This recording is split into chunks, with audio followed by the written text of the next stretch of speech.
2019년 첫 신년 예배 오신 여러분들을 진심으로 환영합니다. 옆에 있는 분들께 인사하시겠습니다. 잘 오셨습니다. 한 해가 시작된 지 어느덧 6일이 지나갔습니다.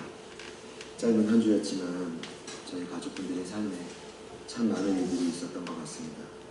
아마도 새해가 시작되며 많은 기대와 소망이 그 안에 있으셨을 것입니다. 그런데 지난 한 주간을 정의 내린다면 우리 교회는 병원이었다. 정말 많은 분들이 몸이 편찮으셨습니다. 여러분 생각지 못했던 분들도 저에게 연락이 많이 오셨는데 여러 집사님들이 원치 않는 질병으로 고생하고 응급실도 다녀오시고 인계도 맞으시고 또 여러 청년들이 회복 중에 있지만 오늘 2부 예배에 함께하지 못하게 되었습니다. 독감 때문이죠. 심지어 창호 전사님이 참석하지 못하셔서 초유의 사태가 벌어졌습니다. 오늘 하영 청년, 하영 선생님이 유초등부를 인도해주고 계신데 참 속상하냐, 이렇게 속상한 일이 제 인생에 있을까 싶습니다. 저희 교육자팀이 다섯 분인데 저를 포함하여 한날 한시에 다 같이 병원에 다녀왔다는 거죠. 이건 기적입니다. 저는 이번 겨울에 처음 병원에 갔고 종범 윤영 전사님도 처음 가신 거예요. 철인이라 생각했던 나래 간사님도 그냥 병원에 다녀오시고 창훈 전사님 안 보이시고 여러분 그런 상황 속에서 저희들이 이제 제 마음에는 참 많은 이제 고민이 들었습니다. 왜 그럴까 고민하다가 지난 겨울이 좀 생각이 났습니다. 작년 겨울에 드디어 저희 교회가 간판을 달았죠. 간판을 다는 일도 참 쉽지 않은 일이었습니다. 간판을 달고 너무 기뻤지만 그 기쁨도 잠시 이상하게도 우리 어린 아이들이 참 많이 아프기 시작했습니다. 저는 그때를 잊을 수가 없습니다. 많은 아이들이 입원했고 부모님들도 고생하셨고 그러다 보니까 교회 출석도 어려워지셨고 저희 참 신기한 일이 있었는데 동시에 예전에 있는 충남대학교 병원에서 한날 한시에 저희 장인어른 그리고 저희 어머님이 이렇게 암 판정을 받으신 거죠. 어머님이 만수암, 자궁암, 임포암, 장인어른이 후두암 판정을 받으셨는데 날벼락 같은 일이었습니다. 정신이 멍해졌고 어떻게 이런 일이 있을까라는 생각과 고민을 했었던 시간이었습니다. 남몰래 참 많이 울었고 남몰래 참 마음도 힘들었는데 그래서 제가 작년에 성탄절 앞두고 1층에 있는 아름마음 테이블에 갔습니다. 그래서 근데 오늘의 메뉴를 시켜서 먹는데 너무 맛있는 거예요. 삶의 아픔과 문제는 많았지만 밥은 또 너무 맛있었습니다. 저도 모르는 사이에 밥이 너무 맛있어가지고 눈물이 났는데 갑자기 지금 우리 집사님이 계신 우리 박은자 집사님께서 성결교단이 괜찮은 교단이냐고 저에게 여쭤봤어요. 제가 수저를 내려놓고 담대히 말씀드렸어요.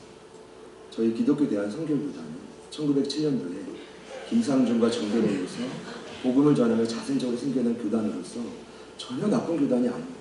웨슬리의 뿌리와 전통으로 감리교의 전통을 이어서 과거에는 장감성, 요즘에는 침례교단과 순복교단이 많이 부흥해서 그 뒤를 잇고 있지만 이제는 교단이 중요한 게 아니라 목회자를 보셔야 돼요. 저를 보시면 확신이 생기지 않으십니까? 제가 그때 이렇게 말씀드렸던 것 같아요. 마음에 너무 벅차가지고 그때 저희 교회 한 가족이 되어주셨죠. 저는 그때는 아직도 잊을 수가 없습니다.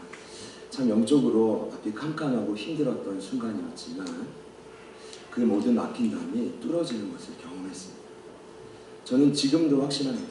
우리 인생에 찾아오는 많은 어려움이 있지만 그때마다 저희는 기억해야 됩니다. 이 어려움을 어떻게 극복할 것인가. 여러 가지 방법이 있겠지만 하나님이 가장 기뻐하시는 일은 방황하고 죽어가는 영혼들이 주께로 돌아오는 것을 경험하는 것입니다. 창세기 3장 이래로 아담과 하와가 하나님 관계가 깨어지고 방황하고 숨어있을 때 하나님은 그때부터 지속적으로 한 영혼을 찾아가시고 쉬지 않으십니다. 예수님도 마찬가지입니다. 교회의 머리 되신 예수님이 가장 기뻐하시는 순간은 잃어버린 한 마리 양 주께로 돌아오는 것을 경험하는 것입니다. 그래서 저는 이번 주에 참 사탄이 너무 티가 난다. 물론 저희 안에 몸을 관리하지 못하고 무리해서 생길 수 있는 질병입니다. 그 그러나 너무 티가 나요. 이 짧은 한 주 안에 너무 많은 일을 사단이 벌였다는 거예요. 저는 그렇게 생각합니다. 우리 하나님 아버지가 가만히 있으실 분이 아니에요. 우리 하나님 아버지도 역습을 준비하고 계십니다. 2019년 한 해는 그 역습이 매주 일어나게 될 것입니다. 매주 일어나게 될 것입니다. 믿으시는 분들만 아멘 해보시죠. 과거의 삶에 내 마음이 어둡고 때로는 질병이 있고 아픔이 있다 할지라도 여러분 하나님의 예비하신 역사를 믿으십시오. 사도 바울이 빌립보 교회를 향해 선포했습니다. 1장 28절에 무슨 일에든지 대적하는 자들 때문에 두려워하지 아니하는 이 일을 듣고자 합니다. 이것이 그들에게는 멸망의 증거요 너희에게는 구원의 증거니 이는 하나님께로부터 난 것이다. 여러분 기뻐하십시오. 영적 공격이 저와 여러분의 삶에 또 공동체에 있다라는 것은 사단에게는 멸망의 증거, 그러나 우리에게는 구원의 증거. 얼마나 기쁜지 모릅니다. 물론 이제 아프지만 하나님께서 역사하실 것이기 때문입니다. 제가 지난 첫 번째 금요 성령 집회 때 참 많이 눈물이 나더라고요. 첫 번째 눈이 아프신 분들 대부분이 금요일날은 꼭 오시는 기도의 동역자들이었거든요. 못 보니까 그렇게 눈물이 나요. 너무 속상하고 분하고 제가 지는 건 좀 못 참거든요. 자존심이 센데 사단한테 지니까 너무 막 속이 상한 거예요. 눈앞에 보이면 그냥 때려주고 싶은데 그럴 수도 없고. 두 번째 또 눈물이 난 이유가 있습니다. 예수님이 특별히 올 한 해 저희가 새해가 되면서 마가복음 말씀을 묵상하고 있습니다. 여러분 묵상하고 계시죠? 큐티하고 계시죠? 말씀을 보니 우리 예수님 어떤 분이시냐 하면 왜 이리도 병자들을 고치시며 다니시는지 고치시는 의사신 것 이런 것입니다. 그분이 광야 시험을 마치시자마자 제자들을 부르시자마자 가장 먼저 하신 일이 무엇이냐 하면 귀신 들린 사람을 고쳐주십니다. 그리고 회당에 가셔서 많은 병자들을 고쳐주셨는데 여러분 원래 회당이 어떤 곳인지 아시죠? 성인 남성들이 모여가지고 말씀을 논리적으로 배틀하는 곳입니다. 논쟁하는 곳입니다. 근데 여러분 예수님 아시는 것입니다. 말씀의 지식으로 서로의 이게 싸우고 논쟁하는 것이 중요한 것이 아닙니다. 성경의 지식을 많이 아는 것이 중요한 것이 아닙니다. 예수님의 눈으로 봤을 때는 저 죽어가는 영혼을 살리는 게 중요한 것입니다. 그래서 회당에 가서 예수님이 하신 일이 말씀을 구약의 성경의 비밀을 캐치하면서 알려주신 것이 아니라 병든 자들을 고쳐주셨다는 말이에요. 그 회당이 병원으로 바뀌었습니다. 그리고 다음에 예수님께서 하신 일이 베드로의 장모의 열병을 고쳐주셨어요. 오늘날로 따지면 뭐 독감을 한 방에 고쳐주신 것입니다. 그리고 가까운 마을부터 다른 마을까지 전도하시고 귀신을 쫓아내시면서 인간의 힘으로는 결코 고칠 수 없는 질병들을 계속해서 고쳐가십니다. 나병 환자도 중풍병 환자도. 이번에 순고영신 예배 때 한 성도님이 그렇게 기도 제목을 적으셨어요. 제가 전도만이 살 길입니다 라는 마태복음 9장의 말씀으로 복음을 전했잖아요. 말씀을 전했잖아요. 근데 그 말씀이 이렇게 시작했습니다. 예수님은 쉬지 않고 모든 마을과 회당에 두루 다니시며 복음을 전하셨는데 그 말씀이 올 한 해 자기에게도 경험될 것을 확신이 든다는 거예요. 예수님 나도 병자인데 2000년 전에 예수님께서 모든 마을과 회당을 두루 다니시며 고쳐주셨던 그 역사가 올 한 해도 나에게 생겼으면 좋겠습니다. 이게 그 성도의 2019년 첫 번째 기도 제목이었어요. 제가 새벽에 그 기도 제목을 보고 너무 울었습니다. 예수님 맞습니다. 오늘날 우리에게도 찾아와 주셔서 병들고 가난하고 상한 심령인 우리들도 제발 좀 고쳐주십시오. 저는 믿습니다. 오늘 이곳에 계신 여러분들 그리고 아픈 몸으로 흩어져 계신 많은 가족분들 한 사람도 빠짐없이 오늘 이 시간 예수님께서 깨끗이 치료해 주실 줄 믿습니다. 마가복음 2장 17절을 보니 예수님께서 이렇게 그분의 사역을 이렇게 소개합니다. 건강한 자에게는 의사가 쓸데없고 병든 자에게나 쓸데있느니라. 나는 의인을 부르러 온 것이 아니요 죄인을 부르러 왔노라. 한 주간 마가복음 말씀 묵상하면서 결정 내렸습니다. 무엇이냐면 저와 여러분은 환자입니다. 우리 예수님은 의사십니다. 보통 의사가 아니라 명의. 어느 누구도 고칠 수 없는 그 질병은 예수님께로 가면 회복될 수가 있습니다. 자, 저를 따라해 보시죠. 나는 환자, 예수님은 의사. 옆에 있는 분들께 축복해 봅시다. 당신은 어느 누구도 고칠 수 없는 병을 갖고 있습니다. 자, 이렇게 한번 축복합시다. 그러나 예수님은 고쳐주십니다.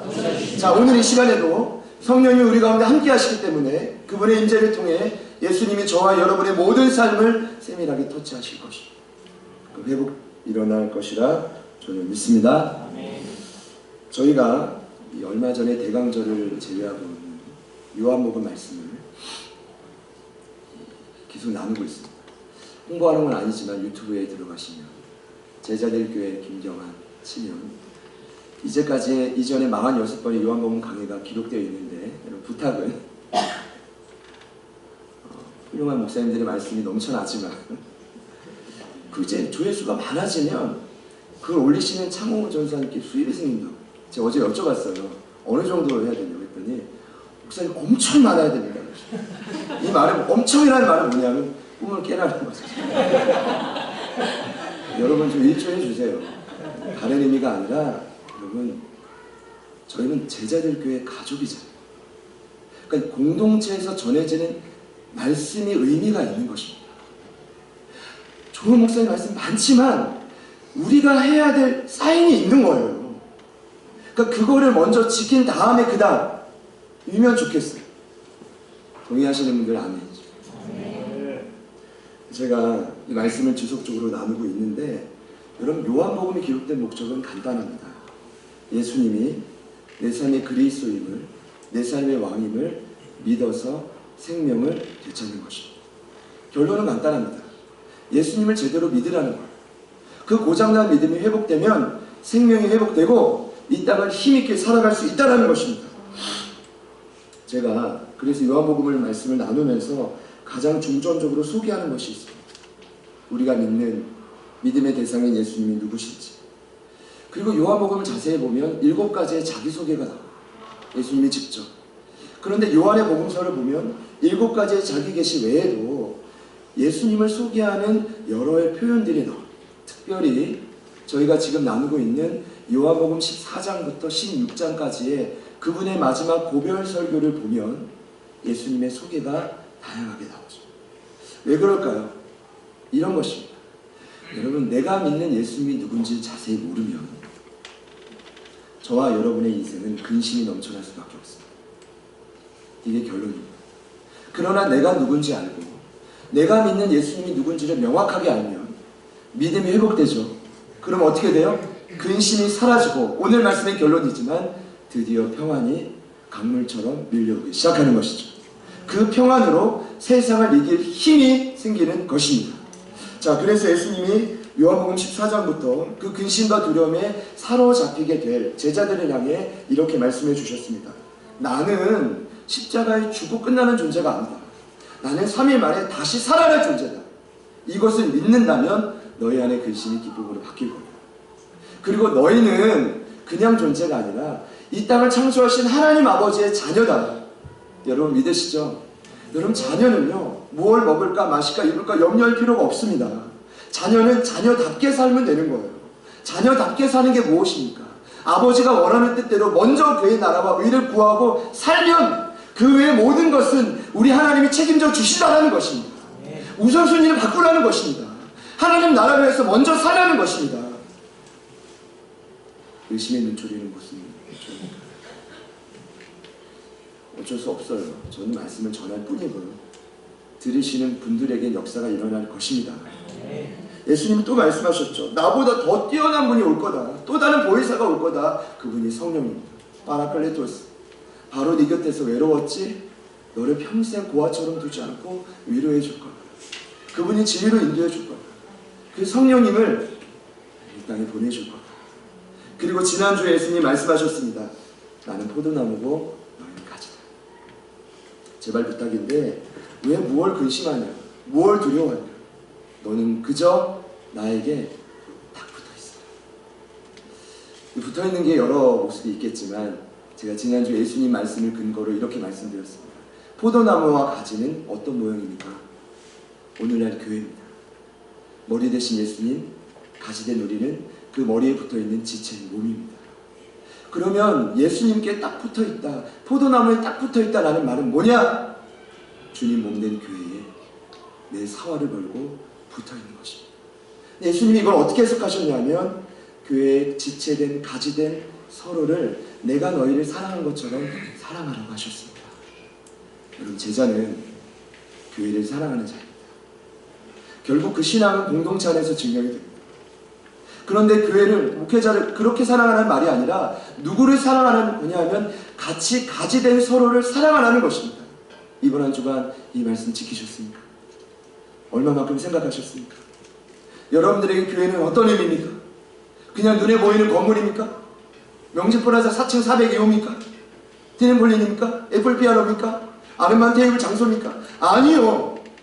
우리에게 교회는 함께 가시로 붙어있는 서로입니다.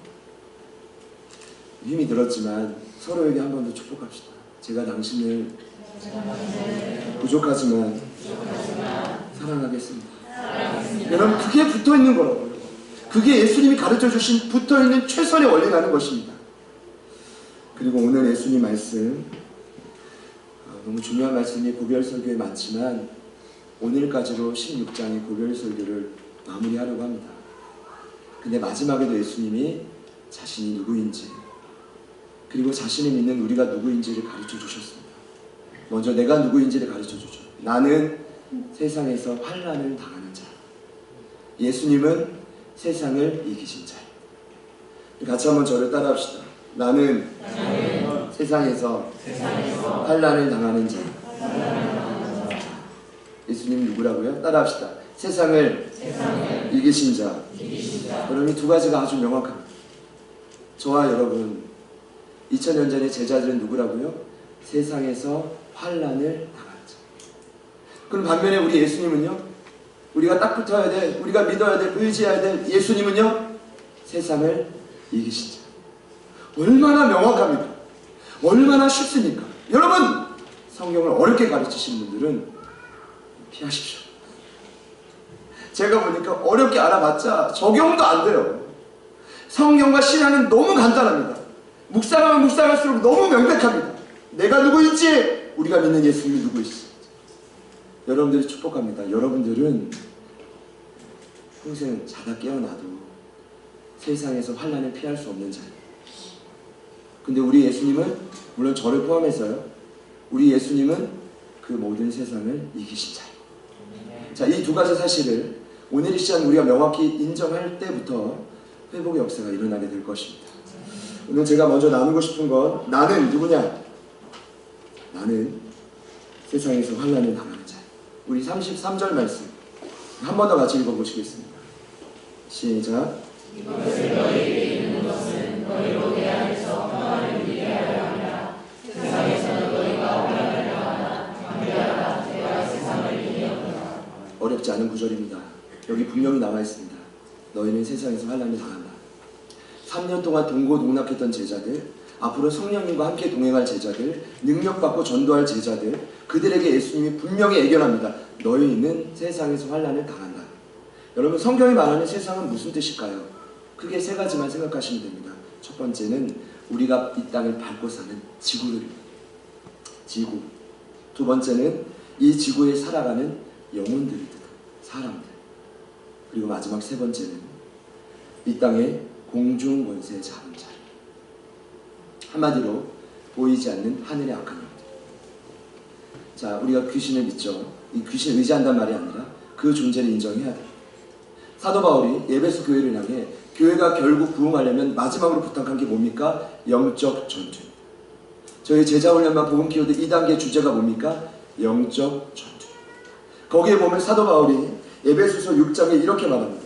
하늘에 있는 악한 영들은 그냥 악한 영들이 아니라 굉장히 조직적인 체계를 갖고 있는데, 통치자들과 권세자들과 어둠의 세상 주관자들과 하늘에 있는 악한 영들인데, 여러분, 이들이 무슨 일 하는지 아십니까? 세상에 있는 지도자들부터 이 말단 직원들까지 아주 체계적으로 그들을 부어 삶아서 자신의 왕국을 만들려고 하죠. 그러니까 이 세상은 딱 두 가지입니다. 어거스틴이 말했지만 하나님의 도성과 왕국이 있고 사탄의 왕국이 있습니다. 우리의 역할이 뭡니까? 하나님의 왕국을 확장해 가는 것입니다. 사단과 싸워가는 것입니다. 자, 여기서 말하는 사탄이 다스리고 있는 그 삶의 영역을 세상이라고 합니다. 오늘 세상에서 환난을 당한다라고 했을 때 예수님이 이 말씀에 말하는 세상은 아마도 세 번째 의미를 가장 많이 포함하고 있을 것입니다. 여러분, 결국 제자들은 평생 동안 이 세상 속에, 영적인 전투 속에, 사단의 방해 속에 환난을 피할 수 없는 자, 이것이 그들의 정체성이고 바로 오늘 여러분들이 처한 정체성이라는 것입니다. 성경이 언급하고 있는 환난, 제가 또 한번 다시 찾아봤어요. 이런 기회 때 정확하게 제가 좀 이제 짚어드려야 여러분 이제 오해가 없으실 것 같아요. 성경 원문을 보면 헬라어로 슬립신이라고 합니다. 슬립신. 어떤 의미냐면 가장 가까운 영어 단어가 트리블레이션. 환난이라는 단어보다는 같이 한번 따라합시다. 고난, 시련. 자, 여기서 중요한 건 이 고난과 시련이 어디서부터 오는지 이런 고민하지 마십시오. 고난과 시련, 슬립신이 말하는 그 핵심은 뭐냐 하면 지금 내 삶이 너무 괴롭다라는 것입니다. 지금 내 삶이 온전치 않다라는 것입니다. 내 몸이 아프든 이게 유혹 때문이든 하나님의 테스트 전혀 상관없이 지금 내 삶이 편치 않다라는 것입니다. 여러분의 마음속에 혹여나 괴로움이 있습니까? 외로움이 있습니까? 고통스러움이 있습니까? 그러면 지금 여러분은 환난을 당하고 있는 자인 것입니다. 여러분 기도하셨겠죠? 하나님 환난을 벗어나게 해주십시오. 근데 오늘 예수님이 말씀하십니다. 평생 우리는 그 환난을 피할 수가 없다라는 것입니다. 우리는 그 고난과 시련을 피할 수 없다라는 것입니다. 저와 여러분은 내 삶에 찾아오는 그 괴로움과 고통스러움을 피할 수가 없다라는 것입니다. 제가 이런 생각했습니다. 예수님 그럴 거면 우리 구원시켜 주시고 바로 천국 데려가시지. 그럴 수도 없습니다. 혹여나 그런 마음을 가지고 계신 분들이 있다면 따라해 보시죠. 그럴 수 없습니다. 죽는 것도 마음대로 할 수 없습니다. 때가 돼야 하나님이 오셔가십니다. 저는 그런 생각을 해봅니다. 왜 이 땅에 우리를 내버려 두셨을까? 고난 당하라고는 아닐 텐데 결국 주님 뜻대로 제자처럼 살다 보면 오늘 말씀에서 이 고별 설교를 듣고 있는 제자들과 같이 환난을 피할 수 없게 됩니다. 사랑하는 여러분, 이것이 바로 저와 여러분의 정체성입니다. 나는 세상에서 환난을 당하는 자입니다. 반면에 우리 예수님은 오늘 말씀에서 이렇게 소개하고 있습니다. 세상을 이기신 자입니다. 이겼다라는 말씀을 처음 봤을 때 제가 처음으로 생각했던 건 역시 우리 예수님은 손쉽게 이겼어. 역시 우리 예수님은 단방의 십자가의 고통으로 한 방에 사단을 물리치셨지. 근데 별로 제 마음에 감동이 안 되는 거예요. 예수님 뭐야? 난 이렇게 힘든데. 예수님 그 잠깐 고생하시고 그렇게 3년 사역하시고 하늘나라 가셔서 얼마나 그러시고 나는 수십 년을 살아가는데 예수님께 죄송하지만 제 마음이 사실 그런 억울한 마음이 좀 있었어요. 제가 성경을 곰곰이 연구해 보니까 이겼다라는 표현으로 원문이 쓰여지지 않아요. 원문의 의미를 보면 같이 한번 따라합시다. 극복하다. 그러니까 여러분 이겼다라는 단어는요 무엇을 전제하냐면 그냥 싸움을 전제해요. 한 방에 싸워가지고 여러분 싸움 이렇게 전투할 때요 평생 싸우지 않거든요. 그러니까 어퍼컷을 날리고 모르겠어요. 그치? 각자마다 차이가 있겠지만 마치 예수님이 이겼다라고 하면 한 번의 그 싸움을 극복하신 것처럼 느낌을 받지만 극복하다라는 단어는 어떤 것을 전제하냐면 환난과 고난과 시련이 있었다는 것을 전제합니다. 무슨 말이냐면 우리 예수님은 저와 여러분이 겪고 있는 이 모든 환난을 2000년 전에 동일하게 다 겪으셨다는 것입니다. 그 모든 고난과 아픔을 몸소 체휼하셨다는 것입니다. 그리고 그 모든 고난을 끝내 이겨내시고 십자가에 죽으시고 부활하시고 천국에 올라가시는 그 순간까지 이 땅에서 저와 여러분과 동일한 환난을 경험하셨다는 것입니다. 여러분 그래서 히브리 기자가 말합니다. 그래서 우리 예수님은 저와 여러분의 삶의 모델이 되실 수가 있습니다. 왜냐하면 저와 여러분 안에 있는 모든 아픔과 상처들을 그분은 이해해 주시고 함께 감당해 주실 수 있는 분이시기 때문입니다. 그래서 오늘 말씀의 핵심은 간단합니다. 세상에서는 환난을 당하는 내가 세상을 이기신 예수님을 어떻게 하면 돼요? 의지하면 되는 것입니다. 오늘 말씀에서는 그 의지함을 이렇게 표현하고 있습니다. 이것을 너희에게 이르는 것은 너희로 내 안에서 평안을 누리게 하려 합니다. 같이 한번 이 구절 마지막으로 따라해 봅시다. 이것을 너희에게 이르는 것은 너희로 내 안에서 평안을 누리게 하려 합니다. 여러분, 이것이 예수님의 마지막 고별 설교의 부탁이었습니다. 근데 그 앞절은 제가 오늘 말씀 안 드렸어요. 간단히 말씀드리면 그렇습니다. 예수님이 고별 설교의 주옥 같은 말씀을 쫙 하셨습니다. 마지막 제자들이 대답이 뭔지 아십니까? 예수님, 이제 내가 믿겠습니다. 하기를. 그랬더니 31절에 예수님이 뭐라고 하시냐면 너희가 나를 믿느냐? 이러십니다. 근데 저는 너희가 나를 믿느냐? 이런 어투가 아니었다고 생각해요. 너희가 나를 믿냐? 예수님이었으면 따뜻했을 수도 있어. 왜냐하면 바로 32절에 이러시거든요. 너희가 날 믿어? 근데 왜 배반해? 바로 이 이야기입니다. 너희 지금 내가 했던 말을 믿는다고 말하는데 예수님이 32절에 무엇을 예견하는지 아십니까? 너희 때가 되면 다 나를 배반하고 떠날 거야. 네 목숨이 더 소중하니까. 네가 사는 게 더 앞서니까. 그 위기의 순간에 나 혼자 두고 너희들은 다 뿔뿔이 흩어질 거야. 이게 예수님이 32절에 하셨던 말씀입니다. 그러니 너희는 내 안에서 평안을 누려라. 여러분, 무슨 말일까요? 예수님은 저와 여러분이 아무리 믿고 주님을 따르고 결단해도 저와 여러분이 어떠한 존재인지를 아세요. 결국 배반하고 결국 돌이키고 결국 결정적인 순간에는 내 목숨이 소중하고 내가 먼저. 여러분, 저는 이게 복음의 핵심이라고 봅니다. 이게 성경이 말하고 있는, 예수님이 말하고 있는 저와 여러분의 실체입니다. 아무리 말해도 결정적인 순간에는 부르심의 자리를 떠나는 것입니다. 근데 그래서 예수님이 마지막으로 부탁하신 게 뭡니까? 제발 날 떠나지 마. 배신은 안 돼. 제발 날 불러주지 마. 너무 외로워. 그런 말이 아니라 너희들이 어차피 떠날 걸 알지만 나중에 느낄 거야. 그때 느끼면 그때 내 안에 거해서 평안을 누렸으면 좋겠다. 이게 우리 예수님의 마음이시죠. 예수님은 제가 말씀을 묵상하면서 확신이 드는 건 나를 너무 잘하시고 저와 여러분을 너무 잘 아세요. 배신의 연속, 하나님 모른 채 하고 믿는다고 말하지만 믿은 대로 살아가지 못하는 우리의 삶을 너무나 잘 아시지만 그럼에도 불구하고 예수님이 저와 여러분에게 한 가지를 부탁하셨습니다. 제발 나를 떠나지 마라. 여러분, 내 안에 있으라는 말은 무엇입니까? 나와 함께 살자는 거예요. 원문의 의미 그대로 보면 나와 함께 살자는 거예요. 내 곁에 붙어 있으라는 것입니다. 여러분, 우리가 할 수 있는 일은 이거밖에 없습니다. 세상에서 환난을 당하는 자로서 날마다 그 고난과 역경과 시련 속에 넘어지지만 끝까지 세상을 극복하신 주님께 붙어 있으라는 것입니다. 여러분, 결론적으로 말씀드릴게요. 14장은 근심으로 시작했습니다. 그러나 예수님께 붙어 있으면 근심 대신 평안이 찾아옵니다. 14장은 두려움으로 시작했습니다.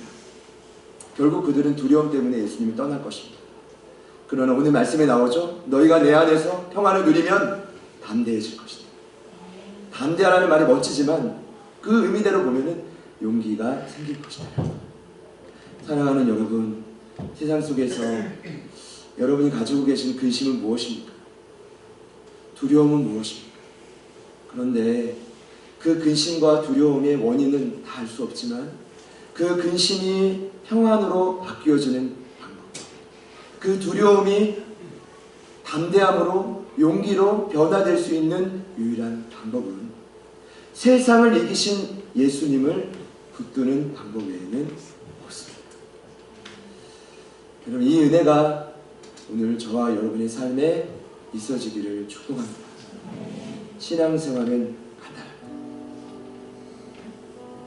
내가 누구인지 알고 예수님이 누구인지 알면 됩니다. 제가 말씀을 준비하면서 이거 너무 신기하다라고 생각했던 게 있습니다. 뭐냐면 이전에 예수님이 쭉 소개할 때는 자기를 먼저 소개해요. 그리고 우리가 어떤 존재인지를 말했습니다. 예를 들어 지난주만 보더라도 나는 포도나무요 너희는 가지다. 이거 계속 반복합니다. 근데 오늘 마지막 결론에 그 예수님의 소개와 우리를 표현하는 구절을 보니 내가 누구인지를 먼저 말합니다. 너희는 세상에서 환난을 당하는 자다. 그러나 나는 세상을 이긴 자다. 여러분 물론 그냥 넘어갈 수 있지만 저는 이 안에 비밀이 있다고 생각합니다. 어떤 의미일까요? 이런 것입니다.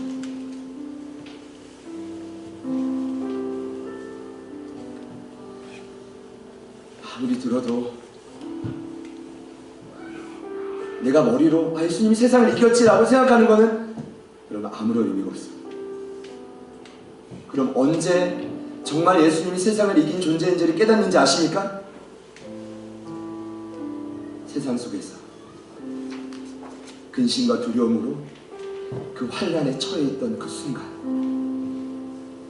내가 어떠한 존재인지를 깨닫는 그 순간 예수님이 보이기 시작하는 거죠. 저는 예수님이 이 순서를 바꿔 소개한 이유는 의미가 있다고 합니다. 어찌 보면 이제는 저와 여러분에게 세상을 이기신 주님을 믿음의 눈을 들어 바라볼 때가 되지 않았습니까? 여러분들에게 그 시련과 고난이 왜 찾아오는지 저는 알 수 없습니다. 뭐 집에 관한 문제든 차에 관한 문제든 자녀 양육에 관한 문제든 자녀들과의 관계에 관한 문제든 부모님과의 관계에 관한 문제든 부부관계의 문제든 그게 어떠한 이유인지 재정에 관한 문제든 알 수 없지만 여러분이 지금 여러분의 삶의 형편이 근심과 두려움이라는 괴로움과 고통이라는 환난 중에 계시다면 그 환난을 피할 수 있는 방법은 세상을 극복하신 예수님 외에 없다라는 사실. 이제는 믿으실 때가 되지 않았습니까? 이제는 삶에서 그분을 향해 믿음의 눈을 들고 바라보실 때가 되지 않았습니까? 이제는 주위를 둘러보면 정말 나 혼자밖에 없다라는 그 확신이 생길 때가 오지 않았습니까? 그럼 이제 누구를 바라봐야 됩니까? 예수 그리스도십니다. 포도나무 되신 예수님, 세상을 극복하고 이기신 예수님, 그분을 바라보십시오. 그분께 여러분의 마음을 올려드리십시오. 때가 되었습니다. 2019년 한 해 여러분의 삶에 이런 풍성한 은혜가 있기를 축복합니다. 같이 한번 말씀을 기억하며 찬양합시다.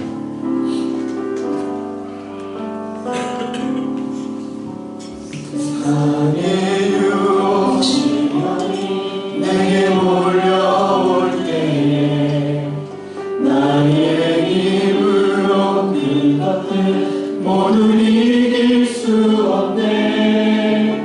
거대한 폭풍 가운데 위축된 나의 영혼 어찌할 바를 몰라 헤매이고 있을 때 주를 찬양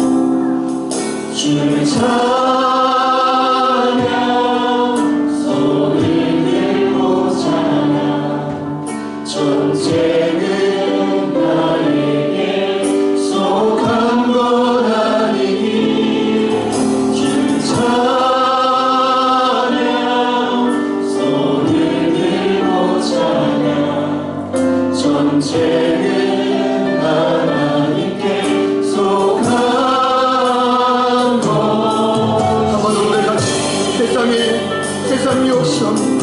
세상의 욕심이 내게 몰려올 때에 나의 입으론 그것들 모두 이길 수 없네. 거대한 폭풍 가운데 위축된 나의 영혼 어찌할 바를 몰라 헤매이고 거짓과 속임수로 가득 찬 세상에서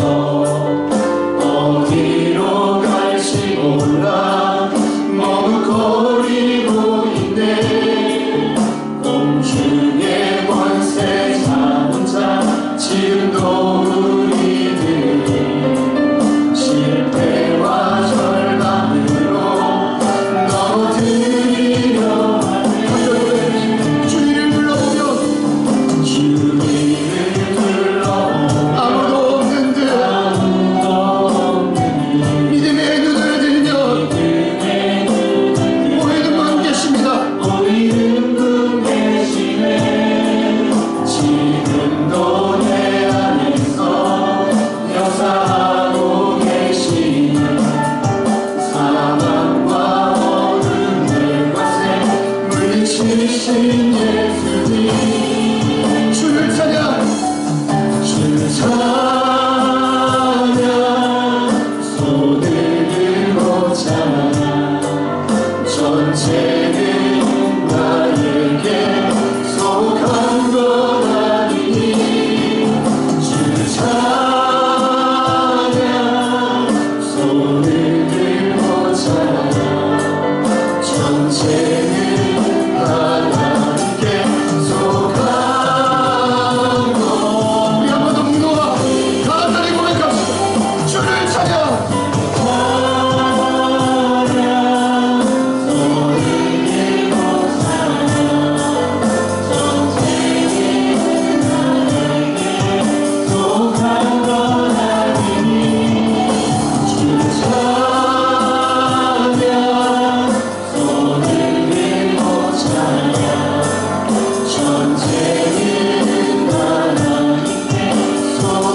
우리 마지막으로 한번 고백합시다 승리하신 주님의 이름을 찬양합니다 주를 찬양 손을 들고 찬양 전체는 나에게 속한 것 아니니 주를 찬양 손을 들고 예수님께 속한 것이 간주해 주시는 동안에 같이 한번 기도하실 텐데 여러분들을 초청합니다. 지금 마음에 근심과 두려움이 계신 분들은 두 손을 가슴에 모아주시죠.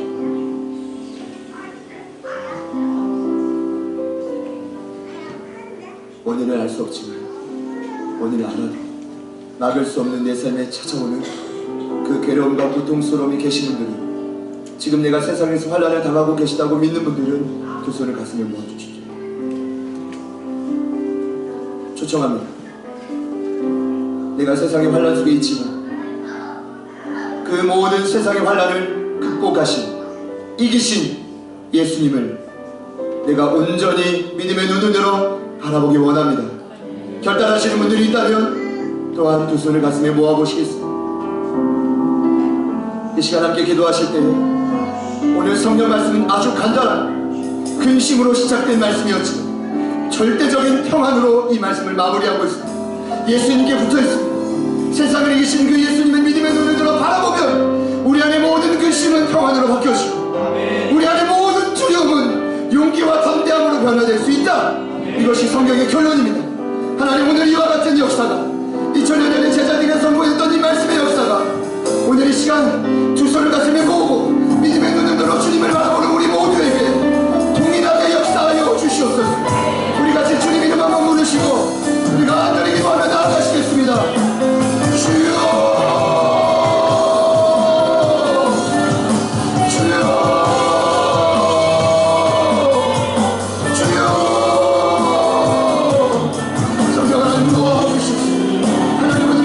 찾아와 주셨습니다.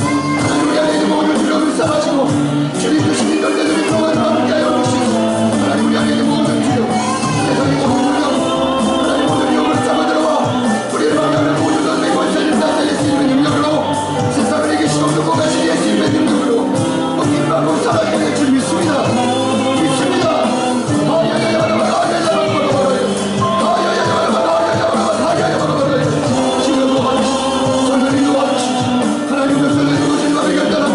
하나님 마음을 다해 믿음의 눈을 들어 진함에 나아가는 모든 자들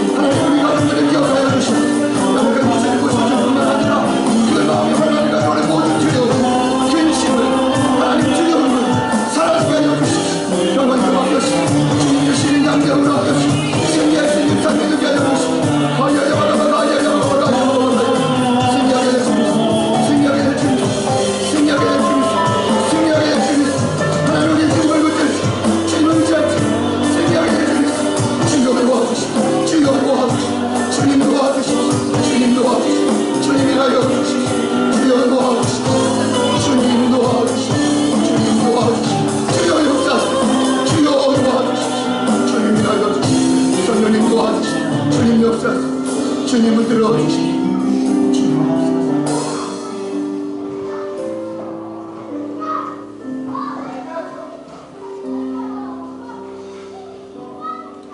예수께서 대답하시되 이제는 너희가 믿느냐? 보라 너희가 다 각각 제 곳으로 흩어지고 나를 혼자 둘 때가 오나니 벌써 왔도다. 그러나 내가 혼자 있는 것이 아니라 아버지께서 나와 함께 계신다. 이것을 너희에게 이르는 것은 너희로 내 안에서 평안을 누리게 하려 함이라. 세상에서는 너희가 환난을 당하라. 담대하라. 내가 세상을 이기었노라. 세상에서는 너희가 환난을 당하라. 담대하라. 내가 세상을 이기었노라. 세상에서는 너희가 환난을 당하라. 담대하라. 내가 세상을 이기었노라. 예수님 그렇습니다. 저희는 세상 속에 환난을 피할 수 있는 연약한 자.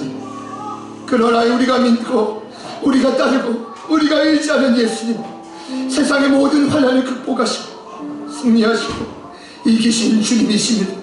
우리가 그분과 함께 동행할 때 우리 안에 있는 모든 두려움은 담대함으로 바뀌어지고 우리 안에 있는 모든 근심은 기쁨과 평안으로 변화될 줄 믿습니다. 오늘 그것을 인정하고 두 손을 가슴에 모으며 주님을 향해 믿음의 눈을 들고 나아가는 귀한 지체들을 향해 하나님의 기적을 보여주시옵소서. 일하실 주님을 찬양합니다.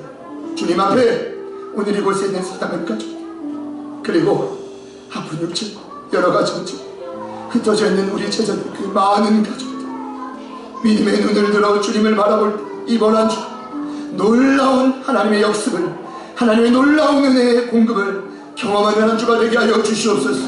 승리하실 주님을 이름을 찬양하며 예수님의 이름으로 간절히 기도드립니다.